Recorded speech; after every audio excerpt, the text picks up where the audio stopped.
بسم الله الرحمن الرحيم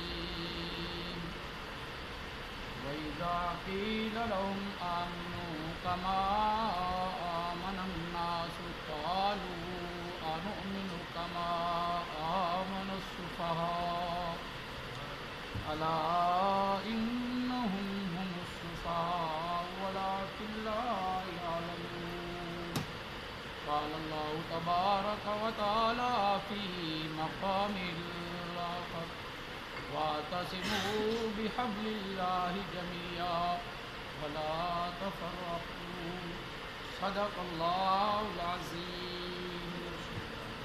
ذی قدر سامعین، علماء اکرام، محترم و مکرم جناب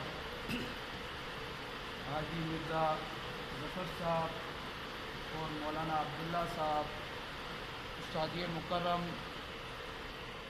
حضرت مولانا مفتی اکرام صاحب اور میری جماعت کے عظیم خطیب حضرت مولانا محمد یعقوب صاحب، ان کا میں شکر گزار ہوں. بیان تو میری جماعت کے عظیم مناظر اسلام داعیے توحید و سنت حضرت مولانا علامہ صدیق آزاد صاحب کا ہونا تھا. کسی مجبوری کی وجہ سے وہ تشریف نہیں لا سکے. حضرت مفتی صاحب نے مجھے حکم کیا ہے میں آپ کے سامنے حاضر ہوں. میں اکابرین اشاعت التوحید و سنت اور علماء اشاعت التوحید و سنت کا ایک ادنا سا خادم ہوں. اپنے آپ کو عالم مقرر نہیں سمجھتا. خادم ہونے کی حیثیت سے استادوں کے حکم کی تابعداری کرتے ہوئے آپ کے سامنے حاضر ہوں. میری جماعت اشاعت التوحید و سنت یہ وہ عظیم جماعت ہے جس کو اللہ رب العزت نے مشن انبیاء علیہ الصلاۃ والسلام والا بھی عطا کیا اور مشن صحابہ بھی عطا کیا. دو مقام سے میں نے اللہ کے کلام کی تلاوت کی ہے. پہلا جو مقام ہے وہاں پر اللہ رب العزت نے اپنے پیارے محبوب پیغمبر جناب محمد رسول اللہ صلی اللہ علیہ وآلہ وسلم کی عظیم جماعت صحابہ اکرام کی ان کے ایمان کا تذکرہ کیا اور لوگوں کو یہ کہا کہ اگر تم بھی پکے ایماندار بننا چاہتے ہو تو ان صحابہ جیسا ایمان لے آؤ. ایک بات کہنا چاہتا ہوں، ایک آیت میں نے پہلے سپارے سے پڑھی، دوسری آیت میں نے پڑھی وَاعْتَصِمُوا بِحَبْلِ اللَّهِ جَمِيعًا. اس کا جوڑ یہ ہے کہ ہمیں صحابہ کی عظمت کو دیکھنا ہے، صحابہ کے مقام کو دیکھنا ہے. تو ہم سب کو اتفاق کرتے ہوئے قرآن کے ساتھ اتحاد کرنا پڑے گا. صحابہ کی عظمت ہم نے قرآن سے دیکھنی ہے. میرے اللہ نے یہ قرآن اس لیے بھیجا کہ اس میں اللہ کی توحید، پیغمبر کی رسالت اور میرے پاک پیغمبر کی پاک جماعت کا تذکرہ ہے. اگر کسی نے بھی صحابہ کو دیکھنا ہے تو اس قرآن کے آئینے سے دیکھے. اگر جس کے پاس قرآن نہیں وہ صحابہ کو نہیں دیکھ سکتا. اگر کسی کے پاس میرے پیغمبر کی حدیث کا مطالعہ نہیں وہ پیغمبر کے صحابہ کو پہچان نہیں سکتا. اگر صحابہ کو میرا دوست پہچاننا ہے تو وہ سب سے بڑی کتاب قرآن ہے. ادھر سے آپ کو صحابہ کے علم کا بھی پتہ چلے گا، صحابہ کی شخصیات کا بھی پتہ چلے گا، کیونکہ اللہ کا قرآن کہتا ہے اگر تم صحابہ کے مسائل میں یا عقیدہ توحید کے مسائل میں یا رسالت کے مسائل میں آپس میں جب جھگڑنے لگتے ہو تو اللہ اعلان کرتا ہے وَاعْتَصِمُوا بِحَبْلِ اللَّهِ جَمِيعًا. تم اس رسی کو مضبوطی سے پکڑ لو، اس قرآن سے یاری لگا لو، اس قرآن کو کھول کر اس کا مطالعہ کرو، اس کو اپنی زندگی کا مقصد بنا لو. مسئلہ توحید بھی تمہیں سمجھ آ جائے گا، مسئلہ رسالت بھی تمہیں سمجھ آ جائے گا اور اصحاب محمد الرسول اللہ بھی تمہیں سمجھ آ جائیں گے، ان کے ایمان کا بھی تمہیں پتہ لگ سکتا ہے، لیکن شرط یہ ہے وَاعْتَصِمُوا بِحَبْلِ اللَّهِ جَمِيعًا۔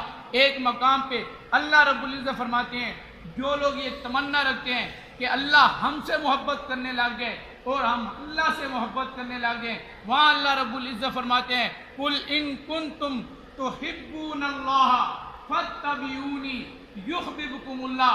اگر اللہ کے محبوب بننا چاہتے ہو، اللہ کے پیارے بننا چاہتے ہو، فَاتَّبِعُونِی، میرے پیغمبر کی اتباع کرو۔ اور دوسرے مقام پہ اللہ فرماتے ہیں میرے پیغمبر کی اتباع کے ساتھ ساتھ فَإِنْ آمَنُوا بِمِثْلِ مَا آمَنْتُمْ، ادھر صحابہ کے ایمان کی مثال دی، ادھر اگر اللہ سے محبت کرنی ہے تو پیغمبر کی اتباع اور صحابہ جیسا ایمان ہونا ضروری ہے۔ اگر پیغمبر کی اتباع ہے، صحابہ کا ایمان، صحابہ جیسا ایمان نہیں، پھر بھی ناکام ہے۔ اگر صحابہ جیسا ایمان ہے، پیغمبر کی اتباع نہیں، پھر بھی ناکام ہے۔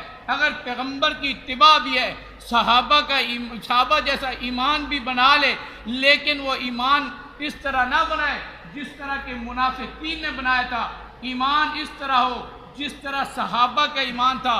صحابہ کا سب سے پہلے ایمان قرآن پر تھا کہ انہوں نے اپنی زندگی کا مقصد کس کو بنایا؟ قرآن کو۔ یہ اللہ نے قرآن میں صحابہ کے تذکرے کیوں کیے؟ میرے پاک پیغمبر نے دعوت دی، صحابہ نے اسلام قبول کیا اور قرآن کے پیچھے چلنا شروع ہو گئے، قرآن کے پیچھے چلنا شروع ہو گئے اور قرآن کو آگے رکھا، خود پیچھے چلتے رہے۔ توحید کا مسئلہ آیا، پھر بھی قرآن لیا، رسالت کا مسئلہ آیا، پھر بھی قرآن لیا، جب صحابہ کی اپنی عظمت کا مسئلہ آیا پھر بھی صحابہ نے قرآن کو سامنے رکھا۔ علماء جانتے ہیں میں ایک ادنا سا خادم ہوں، اپنے آپ کو عالم نہیں سمجھتا۔ میری جماعت کے مناظر اسلام علامہ حافظ صدیق آزاد صاحب بہت بڑے عالم ہیں اور وہ حضرت امیر معاویہ پہ بڑی اچھی گفتگو کرتے ہیں۔ اور میری جماعت کے ایک اور خطیب بہت مشہور خطیب ہیں علامہ عطاء اللہ بندیالوی صاحب حافظ اللہ، انہوں نے جو محنت کی، واقعہ کربلا کا پس منظر جو وہ بیان کرتے ہیں، حضرت حسین کی جو وہ شہادت بیان کرتے ہیں، اس طرح بہت سارے علماء بیان کرتے ہیں۔ لیکن میں یہ کہنا چاہتا ہوں صحابہ کو سمجھنے کے لیے، صحابہ کی زندگی اپنانے کے لیے پہلے تمہیں قرآن سے یاری لگانی چاہیے۔ اگر قرآن آ گیا تو صحابہ سمجھ آ جائیں گے، صحابہ کی زندگی سمجھ آ جائے گی۔ کیوں؟ میرے پاک پیغمبر کے صحابہ کا مشن کون سا ہے؟ قرآن والا۔ میری جماعت کا نام ہے، مختصر سا تعارف کرانا چاہتا ہوں، اشاعت التوحید و سنہ۔ میں چلتا ہوں حضرت آدم تک۔ اللہ نے حضرت آدم کو پیدا کیا، پھر پوری کائنات کو پیدا کیا، پھر انسانوں میں سے افضل جماعت انبیاء علیہ السلام کی جماعت آئی، اور وہ انبیاء علیہ السلام کی جماعت کا مشن کیا تھا؟ اللہ کی توحید کا پرچار کرنا، توحید کو پھیلانا، لوگوں کو اللہ کی پہچان کروانا، اور اپنے وقت کا نبی اپنی رسالت کا تذکرہ کرتا، اپنی سنت لوگوں کو پھیلاتا۔ آج جو ہماری جماعت کا نام ہے یہ اسی نام پر ہے کہ جس طرح انبیاء علیہ السلام قرآن اور اپنے دور کی جو کتاب مسئلہ توحید لوگوں کو سنایا کرتے تھے، اور اپنے دور کی اپنی جو نبوت تھی، جو رسالت کا تذکرہ کرتے تھے، ہمارے پاک پیغمبر صلی اللہ علیہ وسلم آخر میں آئے۔ ہماری جماعت کا نام اشاعت التوحید و سنہ ہے۔ یہ اشاعت التوحید و سنہ جماعت انبیاء علیہ السلام کی جماعت تھی، لیکن اس مناسبت سے ہماری جماعت کا یہ نام رکھا گیا کیونکہ ہمارا بھی یہ مشن ہے قرآن و سنت کی اشاعت کرنا۔ جب قرآن و سنت کی اشاعت ہوگی، قرآن میں رسالت کا بھی مسئلہ بیان ہوگا، اصحاب محمد الرسول اللہ کا بھی مسئلہ بیان ہوگا۔ جب قرآن سامنے رکھو گے، قرآن کے آئینے میں نبی علیہ السلام کی شان کے بھی تذکرے نظر آتے ہوئے آئیں گے، اور میرے پاک پیغمبر کی پاک جماعت جس پر میرے پاک پیغمبر نے 13 سال ایک مسئلے پہ محنت کی کہ لا الہ الا اللہ، لا الہ الا اللہ۔ او کائنات کے لوگوں، او میرے چاہنے والوں، او میرے نہ چاہنے والوں، سن لو، محمد کا اعلان یہ ہے کہ لا الہ، اللہ کے علاوہ عبادتوں کے لائق کوئی نہیں، اللہ کے علاوہ حاجت روا، مشکل کشا، داتا دستگیر غوث اعظم لجپال صرف اللہ کی ذات ہے اور کوئی نہیں. یہی مشن آمنہ کے لال نے صحابہ کے سامنے رکھا, صحابہ نے اسے سینے سے لگایا تو اللہ نے صحابہ کے لیے اعلان کیا اولئک علی ھدی من ربہم واولئک ھم المفلحون. او کائنات کے لوگوں, یہ جو لوگ ہیں انہوں نے میرے پیغمبر کی بات کو سینے سے لگا لیا اور میرے پاک پیغمبر کے مشن کو اپنا لیا. میں اللہ اعلان کرتا ہوں ان کو ہدایت ملی ہے میں رب کی طرف سے اور یہ ہدایت یافتہ ہیں. دنیا میں سرٹیفکیٹ دے رہا ہوں ان کو ہدایت کا, اور یہ لوگ کامیاب لوگ ہیں, دنیا میں بھی کامیاب ہیں اور آخرت میں بھی کامیاب ہیں. جو لوگ ان کے پیچھے چلیں گے, ان کی اتباع کریں گے, وہ بھی اسی طرح قرآن کو پڑھیں گے, قرآن کے دروس پر عمل کریں گے اور قرآن کو اپنی زندگی کا مقصد بنائیں گے. جس طرح میں ان پہ راضی ہو گیا اور ان کے لیے ہدایت کے دروازے کھول دیے, جو ان کی اتباع کرتے ہوئے قرآن کے پیچھے چلے گا میں اللہ اس کے لیے بھی ہدایت کے دروازے کھول دوں گا. ان کے لیے بھی ہدایت کے دروازے اللہ کھول دیتا ہے. لیکن میرا دوست شرط یہ ہے کہ قرآن سب سے افضل کتاب ہے, قرآن کے ہوتے ہوئے کوئی کتاب چل سکتی نہیں. آؤ میرے محبوب پیغمبر کا ایک بڑے عظیم الشان صحابی ہے, باقی صحابہ میرے نبی کے مرید بن کے آئے. یہاں پر میرے استاد محترم علامہ عطا اللہ بندیالوی صاحب کہتے ہیں باقی صحابہ مرید بن کے آئے, عمر وہ صحابی ہے جو مراد بن کے آیا, سبحان اللہ, جو مراد بن کے آیا. اور حضرت عمر ہے, اور وہ عمر جس کا تذکرہ قرآن کرتا ہے. عمر زمین پہ بولے رب قرآن بنا کے محمد کے سینے پہ نازل کر دے, اب قرآن بنا کے محمد کے سینے پہ نازل کر دے. اور وہ عمر جب میرے پاک پیغمبر کو کوئی مشورہ دے, اللہ فرماتے ہیں میرے محبوب پیغمبر عمر جو کہتے ہیں وہ سچ کہتے ہیں, عمر کی بات کو ترجیح دی جاتی ہے. اور عمر اور ہماری جماعت کے بزرگ عالم گزرے ہیں, میرے تفسیر کے استاد ہیں علامہ احمد سعید صاحب, وہ کہتے ہیں کہ عمر اللہ کی دی گئی. عمر جو بھی بولتے ہیں رب وہی قرآن بنا کے پیغمبر کے سینے پہ نازل کر دیتے. اب حضرت عمر صحابہ اکرام کا مجمع لگا ہوا ہے, نبی علیہ الصلوۃ والسلام بھی موجود ہے. حضرت عمر کے ہاتھ میں تورات آ گیا. حضرت عمر علماء جانتے ہیں, حضرت عمر پڑھے, نبی علیہ الصلوۃ والسلام غصے میں آئے, آپ علیہ الصلوۃ والسلام کا چہرہ انور سرخ ہو گیا. رازدار نبوت بھی ساتھ بیٹھے ہوئے, رازدار نبوت رفیق سفر جناب سیدنا ابو بکر صدیق رضی اللہ تعالیٰ عنہ, جب نبی علیہ الصلوۃ والسلام کے چہرہ انور کو دیکھا فوراً حضرت عمر کو کونی مار کے کہا عمر پیغمبر کے چہرے کی طرف تو دیکھ, پیغمبر کے, میں جو بات سمجھانے لگا ہوں پیغمبر کے چہرے کی طرف دیکھ. حضرت عمر نے فوراً دیکھا اور صفحے کو لپیٹ دیا اور فوراً کہا میں اللہ اور رسول پر ایمان لے آیا. اور کہا حضرت عمر نے, اللہ کے نبی نے فرمایا اے عمر جس کتاب کو اوراق تو پڑھ ہے اگر وہ صاحب کتاب بھی آ جائے میری موجودگی میں اور قرآن کی موجودگی میں کوئی کتاب پڑھ سکتا, وہ یہ کتاب بھی نہیں پڑھ سکتا. یعنی صحابہ اکرام بھی قرآن کی موجودگی میں کوئی کتاب پڑھ سکتے نہیں, کوئی کسی کتاب کا حوالہ دے سکتے نہیں. انہوں نے کوئی بھی حکم ہوا کہ جب قرآن ہو قرآن کے علاوہ کوئی کتاب آ سکتی نہیں. یہی مشن انبیاء علیہ الصلوۃ والسلام کا.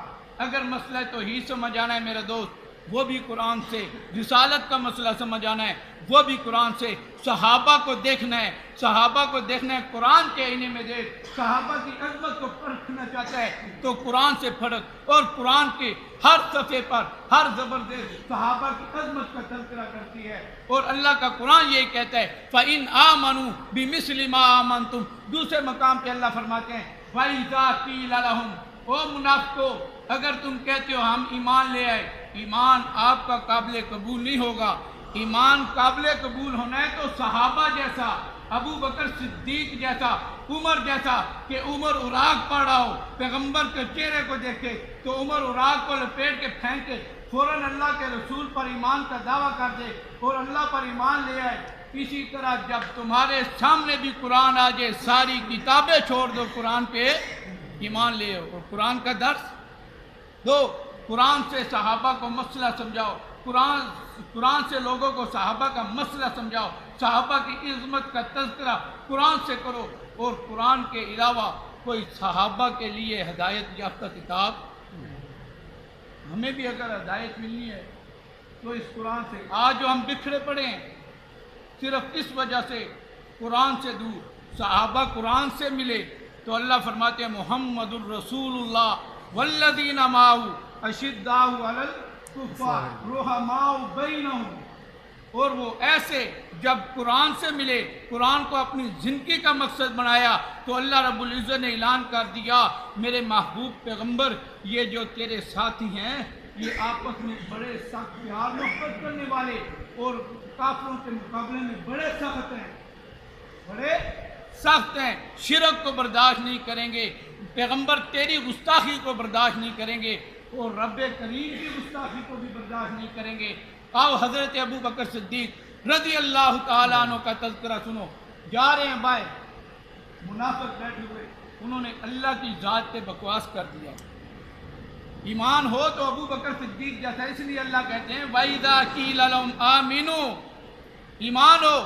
اگر آج ہمارے سامنے کوئی رب کی ذات پہ بھونکے، رسول اللہ کی ذات پہ بھونکے یا صحابہ اکرام پہ بھونکے، ہم یہ کہہ دیتے ہیں یار اس کا اپنا عمل ہے، یہ جو کرتا ہے کرنے دو۔ نہ، صحابہ کی زندگی کو دیکھ، حضرت ابو بکر صدیق نے برداشت نہیں کیا، فوراً تماچا مار دیا۔ حضرت ابو بکر صدیق کام کے لیے چلے گئے، منافق آگے نبی علیہ السلام کے دربار میں عدالت میں پیش ہوئے، دعویٰ پیش کیا، مختلف قسم کی جھوٹی قسمیں کھانے لگے کہ ہمارا کوئی قصور نہیں، ہمارے ساتھی کا کوئی قصور نہیں۔ ابو بکر نے تماچا مارا، نبی علیہ السلام کے دربار میں حضرت ابو بکر صدیق کو پیش، حضرت ابو بکر صدیق آ گئے، فرمایا صدیق یہ کیا کہہ رہے ہیں؟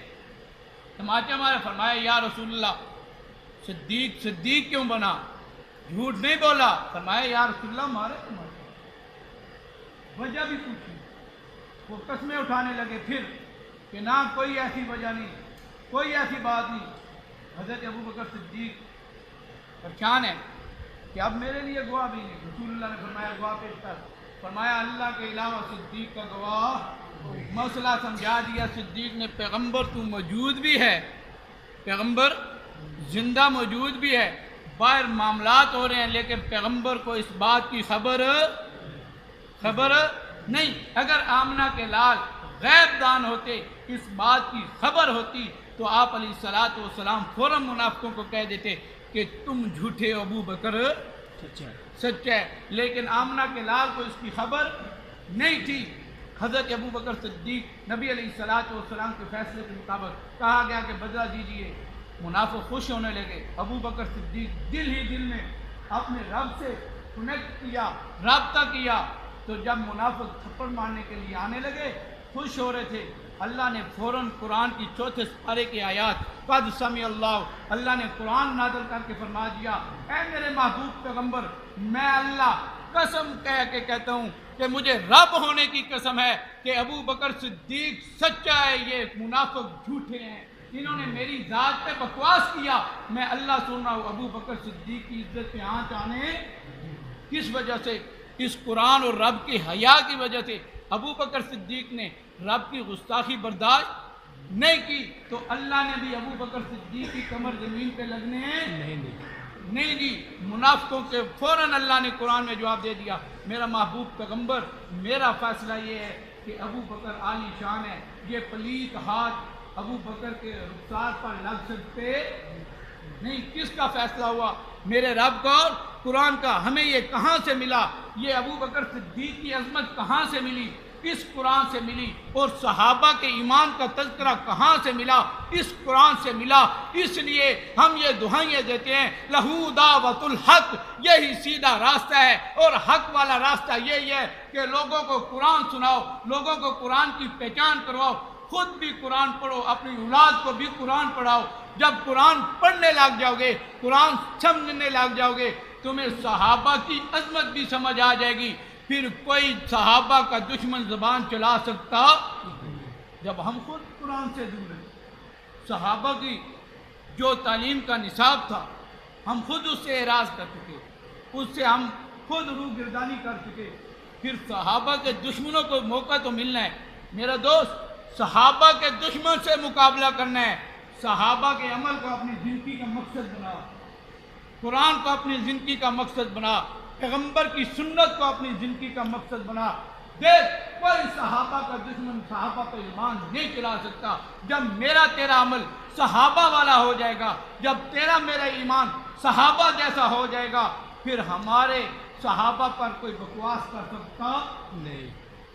صحابہ اکرام اور میرے پاک پیغمبر کی عظمت، جب ہم پیغمبر کی سنت پہ عمل کرنے لگ جائیں گے، صحابہ کے طریقوں پر عمل کرنے لگ جائیں گے. اور نبی علیہ الصلوۃ والسلام نے فرمایا نہیں، اصحابی کالنجوم بأی مقتدیتم اقتدیتم. پیغمبر علیہ الصلوۃ والسلام نے فرمایا میرے صحابہ ستاروں کی مانند ہے، کسی ایک کی بھی اتباع کرو گے راہ پا جاؤ گے، راہ ہدایت پر آ جاؤ گے، صراط مستقیم پر چلنے لگ جاؤ گے. یہی میرے پاک پیغمبر نے فرمایا. اور میرا دوست، قرآن بھی یہ کہتا ہے اگر ایمان رکھنا چاہتے ہو، اگر تم ایماندار بننا چاہتے ہو تو پھر صحابہ جیسا ایمان بناؤ. جیسے ابو بکر صدیق قرآن پڑھتا، آؤ ایک اور میرے پاک پیغمبر کا دیوانہ مستانہ اس کا تذکرہ کرتے جاؤں. جناب حضرت بلال، سارے بولو رضی اللہ تعالی عنہ، بڑے جلیل القدر پیغمبر ہے. سارے صحابہ ہمارے لیے ادب کے لائق ہیں، مرتبے اللہ نے دیے ہیں، مرتبے میں بڑے ایک دوسرے سے، لیکن ادب کے لیے سارے برابر. ہم سب کا ادب کرتے ہیں. جس طرح ابو بکر صدیق کا ادب، اسی طرح بلال اور معاویہ کا بھی ادب کریں گے. جس طرح ابو بکر کی عزت و احترام کرتے ہیں، اسی طرح امیر معاویہ، علی مرتضیٰ، حسنین کریمین، تمام کا ادب ہم اسی طرح کریں گے. آؤ، سیدنا بلال رضی اللہ تعالیٰ عنہ کو اللہ نے توحید کی دولت سے مالا مال کر دیا، ظالموں نے ظلم کرنا شروع کر دیا. جناب سیدنا ابو بکر صدیق گزرتے ہیں، دیکھتے ہیں بلال تکلیف میں ہے، لیکن کیا کہتے ہیں؟ اللہ احد، اللہ احد. بلند آواز سے ظلم ہو رہا ہے لیکن آواز پست نہیں ہوئی. آج ہے نا آرڈر کہ قرآن نہیں بیان کرنا، مسئلہ ہے بیان نہیں کرنا، چھوڑو جی، سخت آرڈر آ چکا ہے. سخت.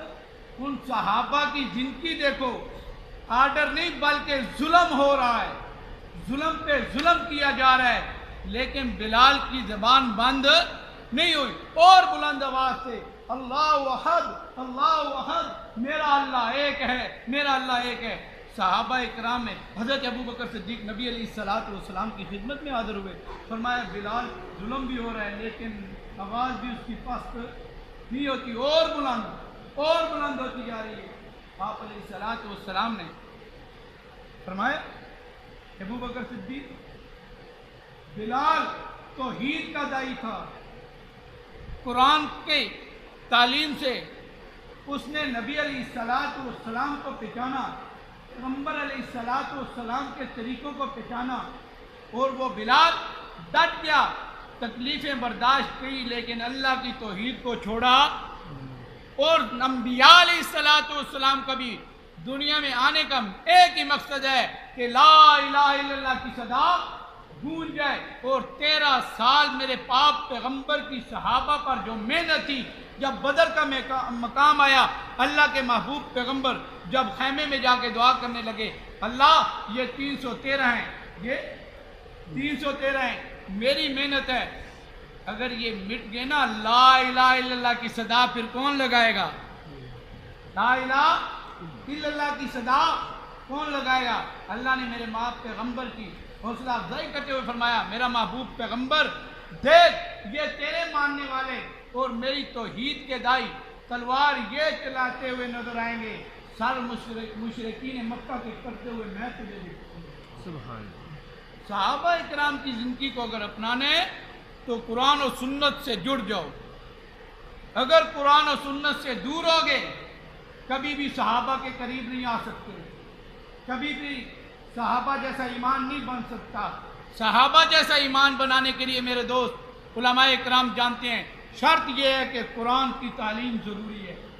آج ہم اپنی اولاد کو دنیا کی ڈگری کے لیے، دنیا کی معلومات کے لیے دور دور یونیورسٹیوں میں بھیجتے ہیں، اور قرآن سیکھنے کے لیے ہم کبھی صحابہ اکرام کی زندگی کو پرکھنے کے لیے، سمجھنے کے لیے اپنی اولاد کو کبھی کہا جاؤ قرآن سمجھو، جاؤ قرآن سیکھو، جاؤ قرآن کا درس ہو رہا ہے، صبح کا وقت ہوگا، کبھی یہ کوئی نہیں کہے گا کہ نماز پڑھی ہے یا درس قرآن ہو رہا تھا مسجد میں قرآن کا درس سنا ہے؟